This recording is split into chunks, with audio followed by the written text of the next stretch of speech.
Jika demikian, kalau si bawahan itu hanya sebagai alat, pertanyaan kami, apakah dia tidak dapat dituntut pertanggungjawaban pidana, atau apakah ia dapat dibebaskan dari pertanggungjawaban pidana? Apakah ahli bisa menyampaikan asas atau dasar hukum terkait hal tersebut? Iya, karena yang disuruh ini tidak dapat dipertanggungjawabkan dan tidak ada kesalahan di dalamnya, maka mohon izin majelis menggunakan bahasa Latin, Qui mandat ipse fecisse videtur. Siapa yang memerintah dianggap telah melakukannya sendiri. Baik, saudara ahli, kami ingin memperdalam hal ini.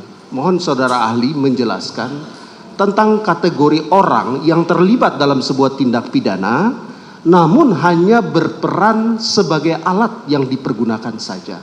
Apakah itu hanya untuk orang gila atau orang yang dibawa todongan senjata saja, atau ada kondisi lain yang dapat membuat orang itu dapat dikategorikan hanya sebagai alat? Mohon penjelasan saudara ahli.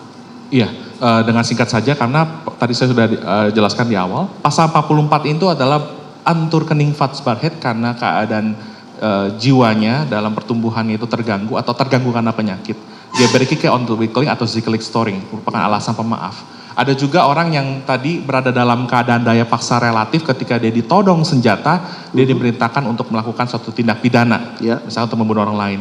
Itu adalah overmah dalam konteks relatif. Baik. Yang kemudian juga ada dalam konteks pasal 51 ketika dia diberikan perintah, sesungguhnya menurut Profesor Van Bemmelen dalam buku Hukum Pidana 1 halaman 196, dia berada dalam keadaan terpaksa karena menghadapi konflik. Di satu sisi dia menghindari kewajiban untuk dipidana karena nggak boleh membunuh orang lain. Di sisi lain dia juga ada ketaatan dan kepatuhan untuk melaksanakan perintah tersebut.